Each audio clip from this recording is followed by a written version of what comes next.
Moving on to episode 4 of Drive to Survive. My impressions so far, I'm actually really enjoying this season. They've definitely dialed way down on the manufactured drama, and they're just sticking to naturally dramatic things that happened, like Lance Stroll's injury and Daniel replacing Nick, and then Lando kind of contemplating leaving McLaren and their comeback.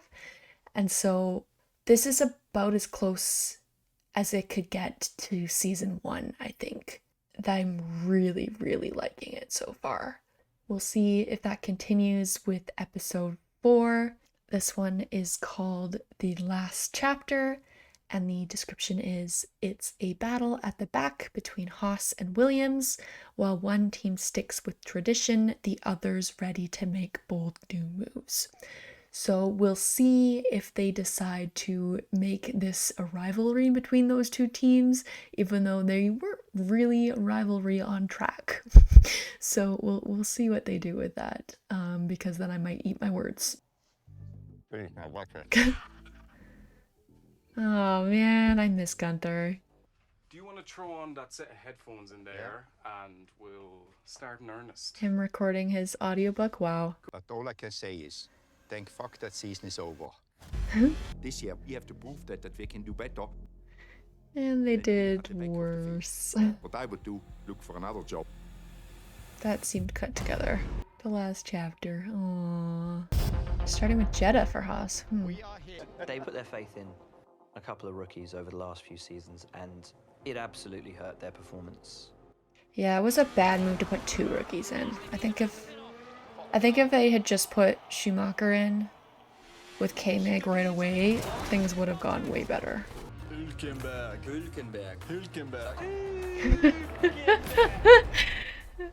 Nico Hulkenberg. Hulkenberg, MoneyGram, Haas F1 team. We need to have a better platform to start off with, that we are ready for better drivers. So once you have a better platform, he wants to get rid of us. Exactly. Did you hear that? Exactly. Gotcha. You're fucking smart ass. Oh my god. Can you tell me what was said? Play the clip. Once again, most unsportive driver of suck my balls. Iconic. They don't kill each other. Jesus Christ. Yeah, basically, we'll give out 10,000 burritos. Woo!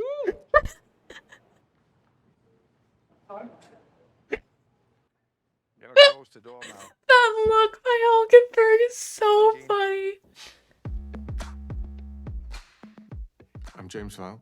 Oh, can't even say my name. It's a great start. Okay. Spare me a second, a little bit more liquid. I need more swearing in there like Guenther. I'm James Vowles. I'm 44, and I'm the team principal for Williams F1. Actually, it's still not right. Williams Racing. Oi.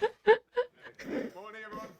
I'm obsessed with James Vowles. Like, literally everything about that man I'm obsessed with. I know. I'm really particular on the caffeine intake. I don't have to put any caffeine in my body until Sunday. Because then you get the real benefit of using the caffeine. Huh. I can just listen to him talk all day. James was a key part of Mercedes' run of world championships. Oh, he's such a youth there. Oh my god. Alba cappuccino, pumpernickel. Pumpernickel. In this sport, you need to get the balance right between data and then your instinct as a leader.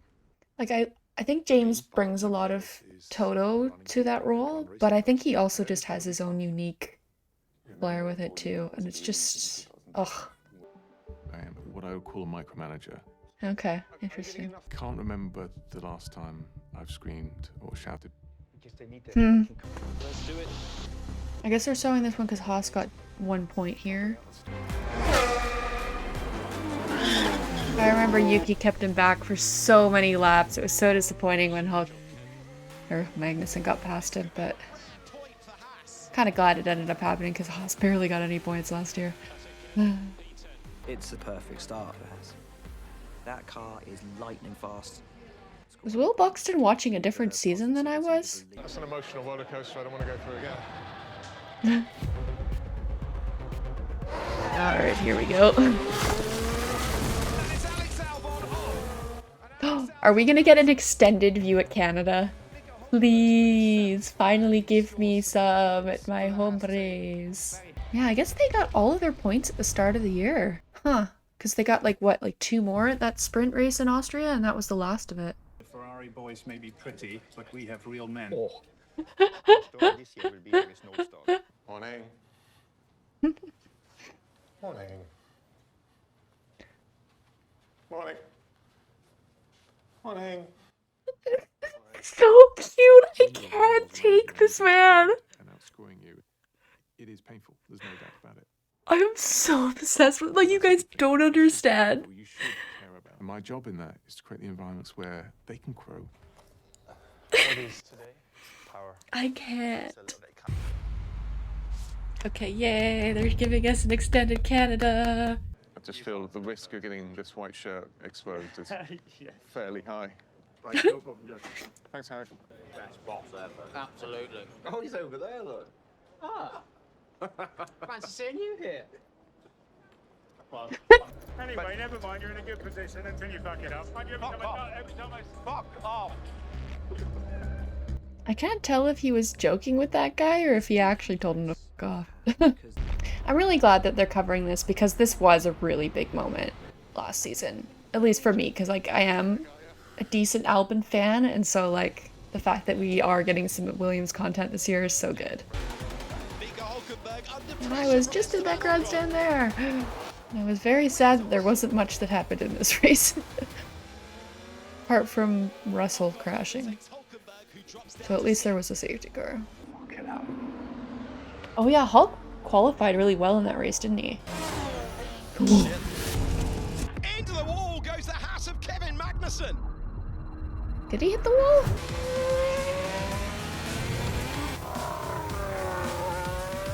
Good one. That was from the end of the race. Okay, they are showing this moment then, maybe.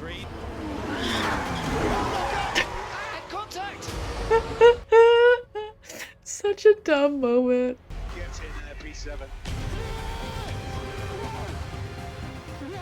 That was such a good race from him. Oh, Lily! Literally nothing else you could have done. Executed it perfectly. Aww. Absolutely clinical. Shakira, keep danger, keep fast. Haas are in a really difficult spot. What a They're line! bringing a knife to a gunfight. They're bringing a spoon. Also an incredible line. Oh my god. Willie B. It brings the Captain Obvious sometimes, but sometimes he has an absolute incredible line. I'm not the expert in looking at other cars. Look around what other people are doing. That's very important, you know. Williams, I mean, where they were and where they are now, they came in a very short time, made a lot of progress. Again, I have no idea how they did it, you know, but they did a good job. You're really seeing the difference between James's management style and Guenther's. I mean, look at the step they made. And I'm sure One upgrade, boom, James can be like hard, from nowhere. but he just brings a positivity, and sometimes that's what a team needs. Guenther, like, as much as we all love him for how much of a meme he is, like, I don't know if his energy is really what Haas needs anymore. My background is in mathematics, physics, the science type subjects. And I went into an engineering degree, and those really created the foundations behind my passion for the sport. Same, honestly. This is Mexico City.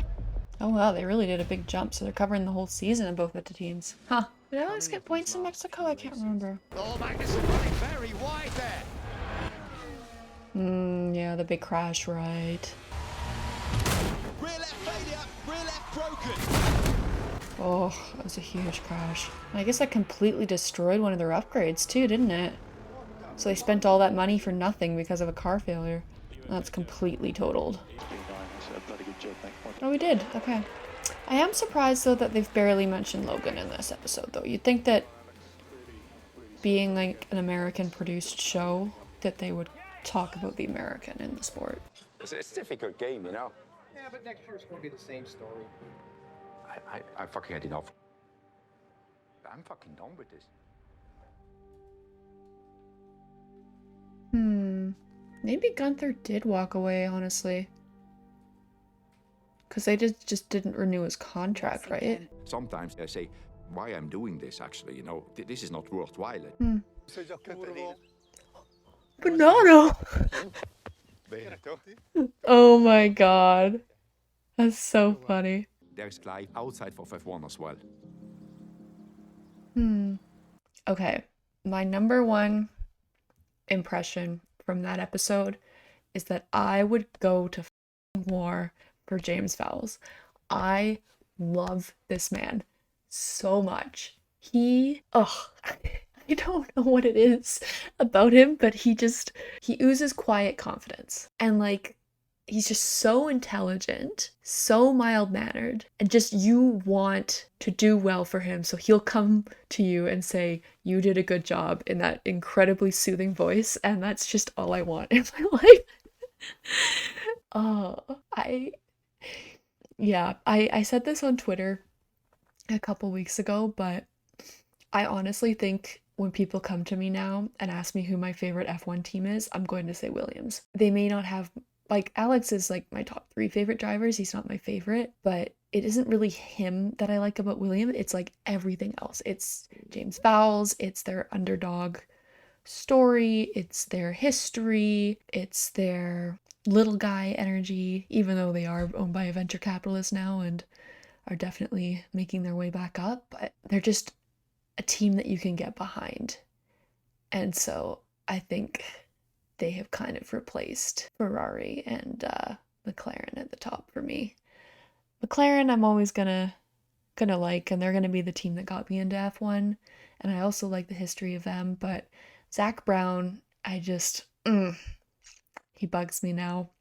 And Ferrari, everyone's a Ferrari fan, as they say, but I think for me, I just can't bring myself to say I'm a Ferrari fan, because in my mind it's like saying you're a Yankees fan or you're a Habs fan or you're a Dallas Cowboys fan, and I just can't do it. It's very close between the 3 teams, but I think for me there's nothing about Williams that bothers me, whereas there is things with Ferrari and with McLaren that bother me. So yeah, that is my main takeaway from that.